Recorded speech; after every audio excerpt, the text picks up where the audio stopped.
I've listened to way more gaming OSTs than mainstream music, and frankly, it's not even close. After carefully considering what a weirdo this makes me, I've realized that it mostly comes down to what music stirs up the old noggin. Pop in a track from a game that I loved, and suddenly I remember all the key moments, the joy of gameplay, the emotional gut punch of a story's twist, the somber ambience of a well-crafted world I lost myself in, along with so many other memories associated with these titles. Game OSTs encapsulate the entirety of my experiences and feelings toward a game in one 3-minute and 42-second moment that gets sent directly through my ear holes for my brain to munch on. Don't ask me how that works, it made sense in my head. This video looks at specific games that, with a mere mention, immediately stir up a tune in my brain that will stay lodged in the back of my mind for the rest of the day. So finally, here they are. The OSTs that are the perfect encapsulation of the musical potential of gaming.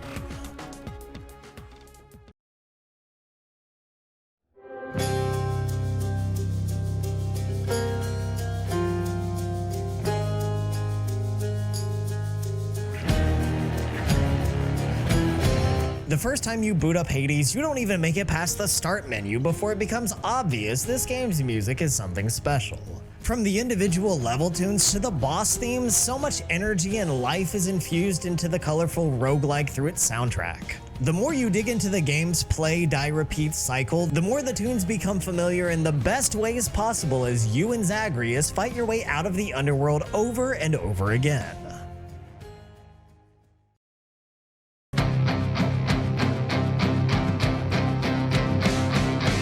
Hades' first boss, Megara, is the first major step up in difficulty and challenge, so it's fitting that her theme, The Painful Way, is also a step up in quality. The Painful Way is a boisterous, energized track that cements the tone of the fight as one of frenetic energy and demanding pace. Meg does a great job of forcing the player to stay mobile and quickly memorize her attack patterns lest she send Zag back to his father with his head shamefully bowed. The battle with Meg is always invigorating, and The Painful Way never fails to make me bob my head along to its driving beat.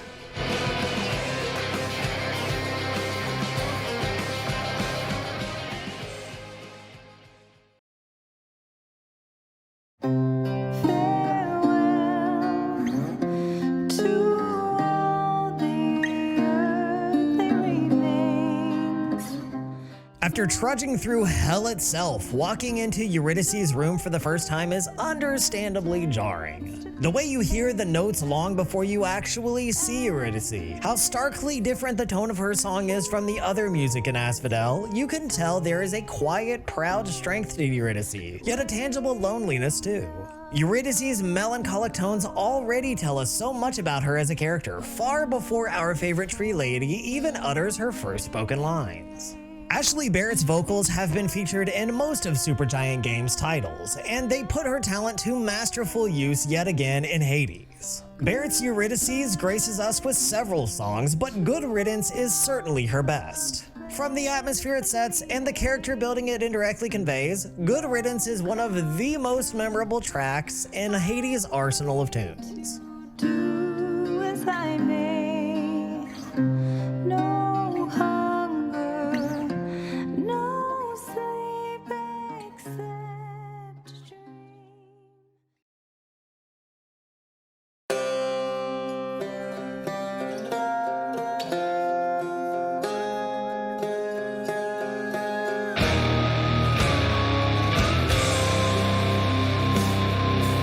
God of the Dead starts with the same familiar tune No Escape introduced us back to at the start menu, which ties into this final boss theme that brings the whole game full circle, a closing of the endlessly repeating loop of our runs through the underworld.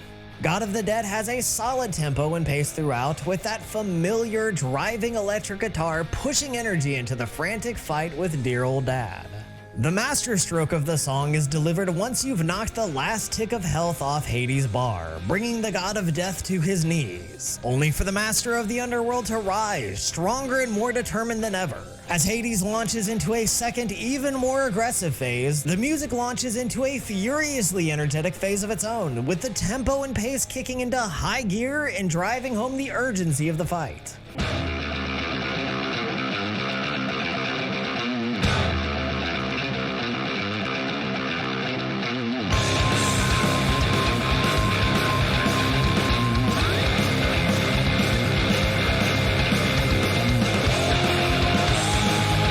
Between the intensity of the battle, the looming threat of starting the run all the way at the beginning, the driving beats of the track, topped off with the atmosphere and vibe of the battle against your father, is one of desperation and unwavering will. A mood God of the Dead reinforces perfectly. It's a fantastic track both for this final battle with Hades and the many final battles with him yet to come.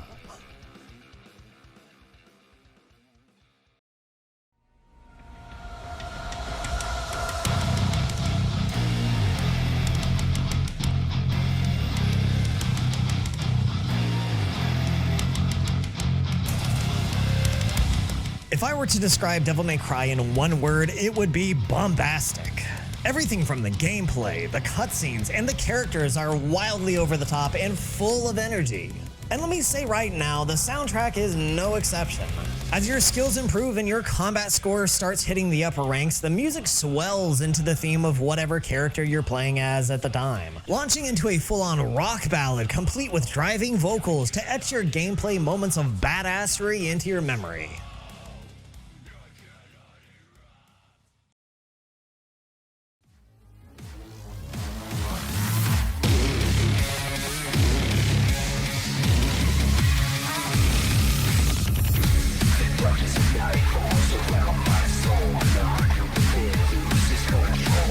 When Nero's theme kicks up during one of the most badass opening sequences in any game I've ever seen, it sets the bar so staggeringly high for the game's OST.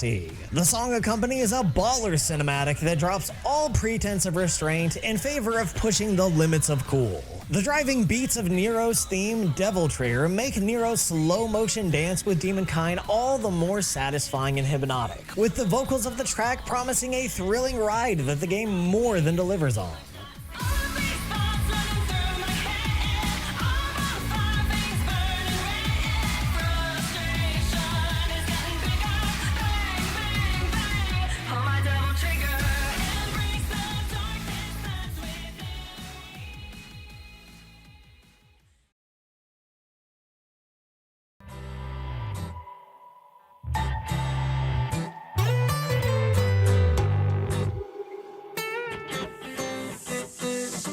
Unpopular opinion. Nico's theme, or the shop theme, is peak music and one of the very best songs the Devil May Cry 5 OST has to offer. This iconic tune strums along in Nico's shop as Nico lounges around with her lady abs and her wild child hair and her Elvis lip curl and weird hick accent. Like, what the fuck, Nico? You are an amalgamation of confusing elements I can't decide if I'm into or not. I am. She's like if Daisy Dukes were from Japan, but instead of fast cars, she's surrounded by rocket launchers and demon-slaying sword. I know we're getting off topic. Had to be said. Nico's theme performs its intended function as perfectly as Nico herself, giving the player a moment to hit the pressure release valve, easing off of the relentless intensity for a brief moment before taking the plunge back into the madness of chasing down the sort of vengeful demonic overlord that you could only find in your very own family. And speaking of the real star of the show,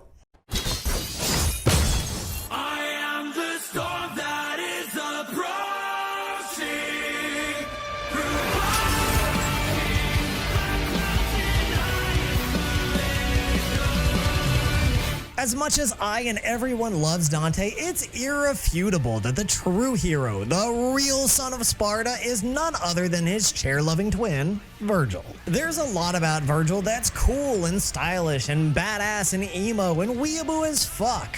But really, you could strip away all of these things and simply hearing his theme kick up still makes him the most badass character in the entire game. This is a beat-em-up action game about demons and pretty men with Michael Jackson impersonations put in there for good measure. It doesn't even begin to take itself seriously. But when Bury the Light drops, it goes so fucking hard.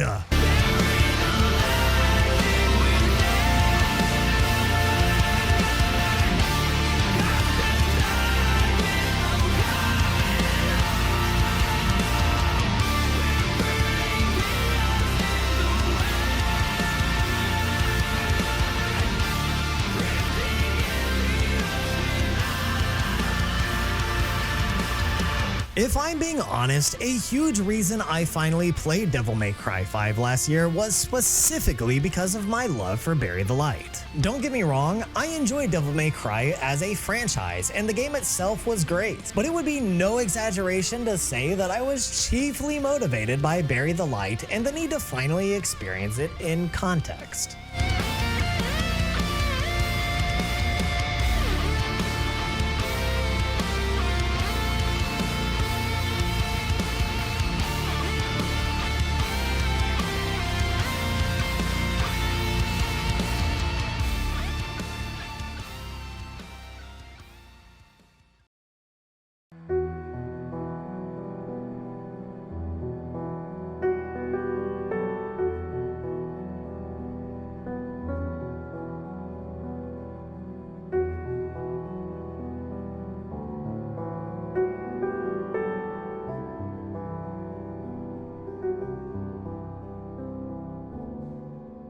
The biggest problem I face with putting Hollow Knight on this list is that it's almost impossible to narrow the OST down to just 3 songs to talk about. The game is fantastic with its polished and engaging gameplay, surprisingly dense and intriguing lore, the brilliantly varied color palette and stellar art design, but in my eyes, the soundtrack does more heavy lifting than any other element in setting the vibe and feel of every zone and area. The tracks just breathe a vibrancy of life into what is essentially just a game about bugs, and elevates the setting far further than anyone could have possibly imagined. It carefully sets the mood for any new player diving headfirst into Hallow Nest, ignorantly seeking the mysteries awaiting in the deep shadows.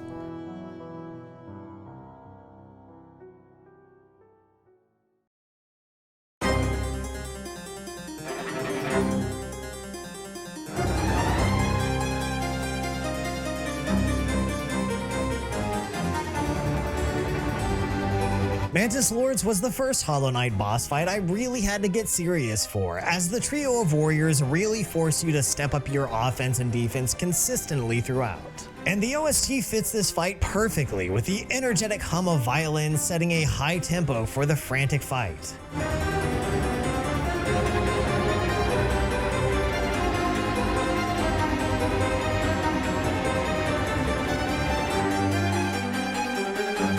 While the Mantis Lords aren't Hollow Knight's first boss, nor its hardest, they may well be the game's most rewarding battle in my book, and a big part of the enjoyment for this battle is how stirring the Mantis Lords track is. It's a fight and a song I can never engage with without a smile.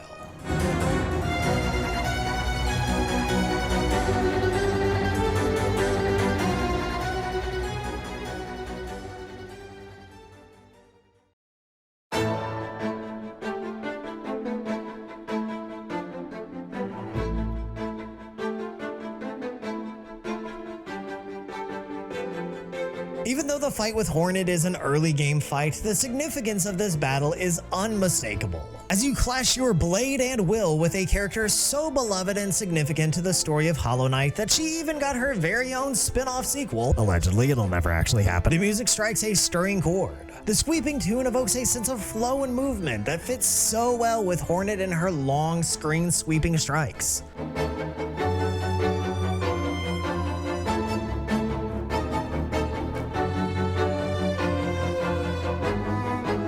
Hornet's OST is one of the most memorable tracks in an absolutely stacked deck of phenomenal songs. A fitting match to a boss that, while not terribly challenging, actually has the audacity to verbally call out the player and demand we get down!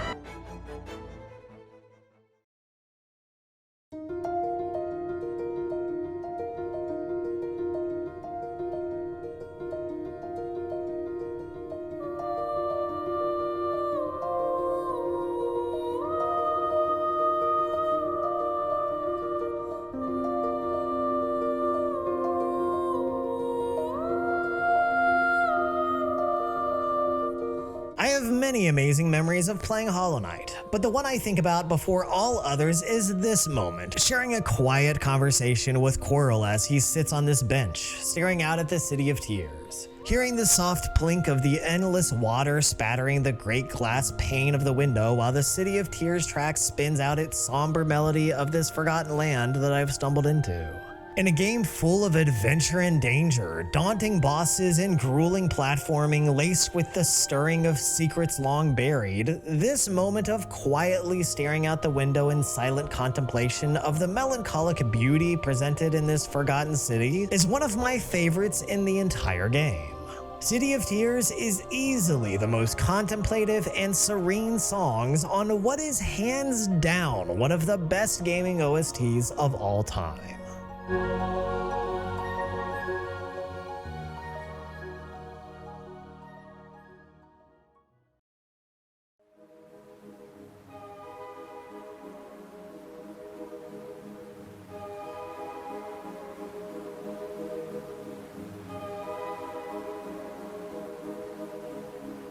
Signalis is a fantastic, retro-stylized survival horror game with a focus on puzzles, atmosphere, and non-linear storytelling. Much of its dread and terror is subtle, and despite its antagonists being in-your-face possessed killer androids, the game focuses more heavily on the grim, oppressive, crushing weight of its atmosphere and the unsettling artistic imagery it cuts to frequently throughout the game.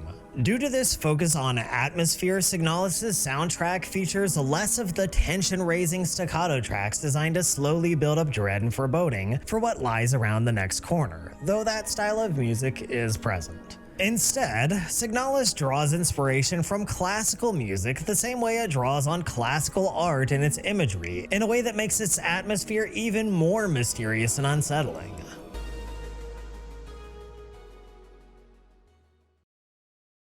Ewig Wiederkunft is much like Signalis' entire phenomenal soundtrack, a heavy, atmospheric, melancholic tune that plays during the result screen of your completed game. It's a theme that inspires some contemplative introspection, a moment for the player to stare at the raw statistics while really mulling over the weight of everything they just experienced. It's a brief song and a brief moment, but one I distinctly remember during my playthrough, and it served to make me really consider the magnitude of this one-of-a-kind experience the game offers.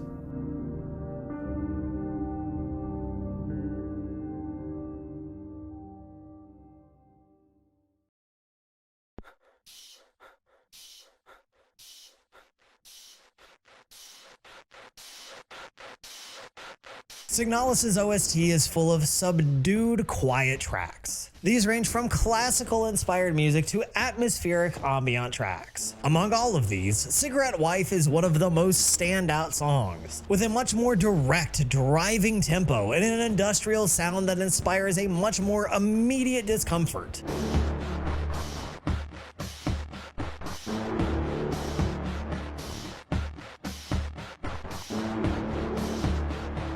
Topping it off with an almost claustrophobic sense of impending violence and malice that partners so very well with Adler and his rapidly deteriorating sanity. A fitting tune for a man who wears no mask indeed.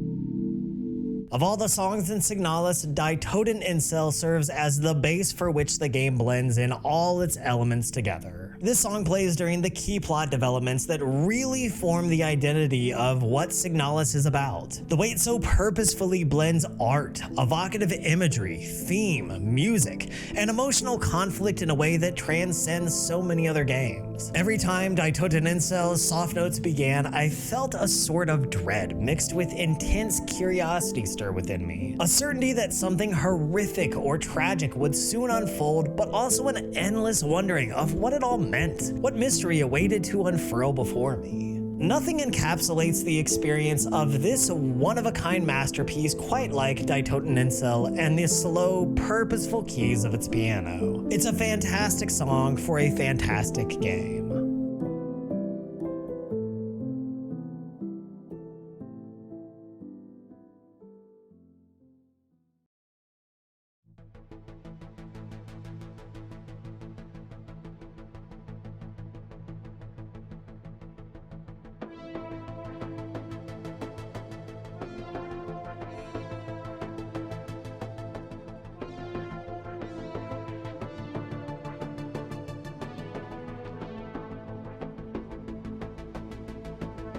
The appeal of Risk of Rain 2 is undeniable, from its immaculate roguelike gameplay loop to the way the game scales both the enemy's ever-increasing ferocity and your own immense godlike powers until the game itself completely breaks. The unique aesthetic of the stages and surprisingly rich optional lore are all compelling and well made in their own right. Yet above all else, if I had to list one singular element of the game that I'll remember, it's the absolute juggernaut of a soundtrack by Christodoulou. I'm sorry if I didn't pronounce that correctly. Chris is a king among peasants, and whatever Hopo Games paid him, it probably wasn't as much as he deserved, because holy shit.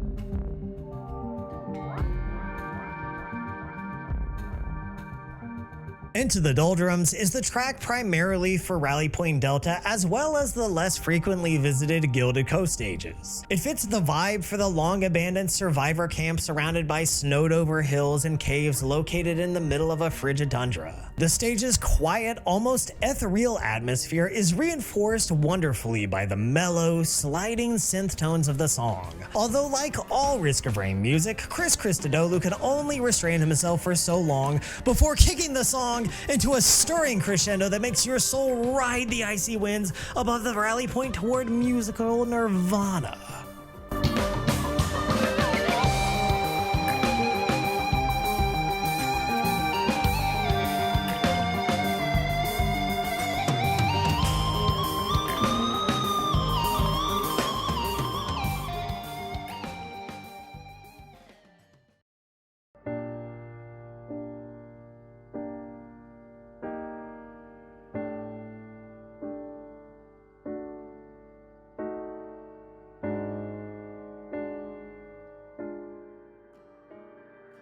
Con lentitud ponderosa. I'm not even gonna try for this one, okay? F's in the chat for my Spanish. This track plays on the final stage of Risk of Rain 2, Commencement. Like the stage itself, this track has a slow, thoughtful, pensive build-up. The song masterfully accompanies this surprisingly patiently paced final stage, conveying a slow build of remorse, isolation, and abandonment. They're all there in the melodies Christodoulou lays out for us, and again, like all his songs, Con lentitud ponderosa explodes into this enormous swell of emotion and energy, driving us forward and into the final confrontation with a long imprisoned god.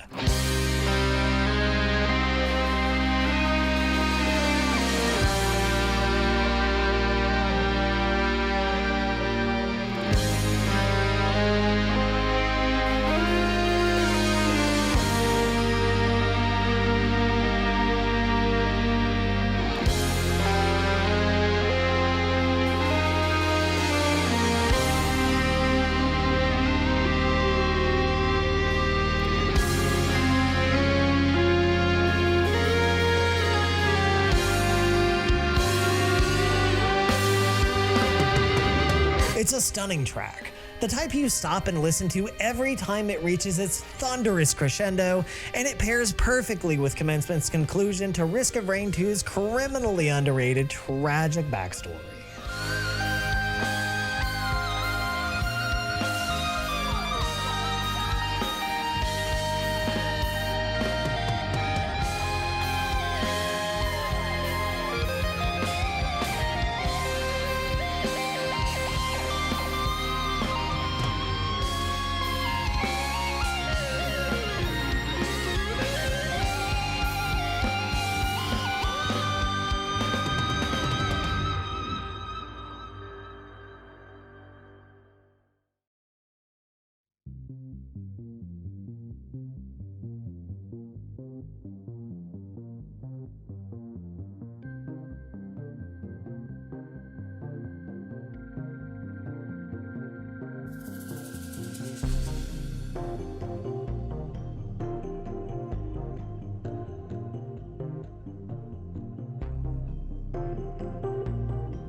The Rain, formerly known as Purple, is such a vibe of a track. The song carries you through the dreamlike, floating purple isles of the Sky Meadow stage. Though the challenge ramps up in Sky Meadow, it is the most chill, most enjoyable stage of them all, just because The Rain, formerly known as Purple, sets such a relaxing, transcendent vibe throughout.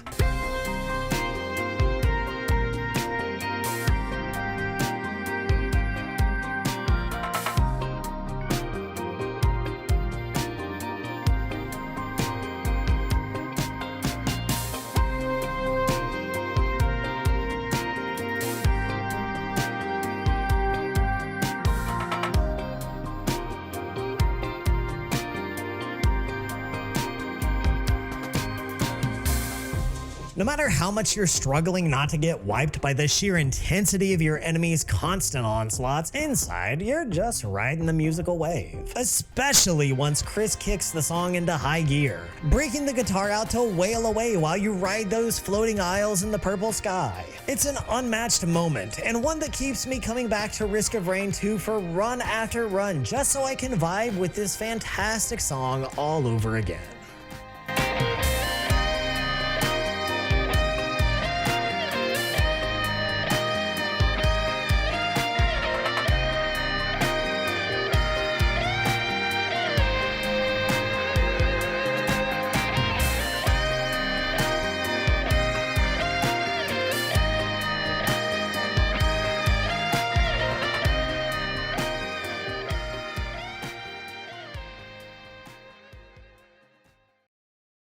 And there we have it. These are some of my favorite soundtracks from my favorite games. All of the above are songs that I have listened to over and over again, but this is far from a complete list. There are far more OSTs that deserve to be considered as art in their own right. So if you enjoyed this video and would like to hear more of the soundtracks I consider to be top tier examples of the sound of gaming, leave a like and a comment and let me know you'd like to see part 2 of this video. Go ahead, twist my arm and force me to talk more about my favorite music of all time. I dare you, you fucking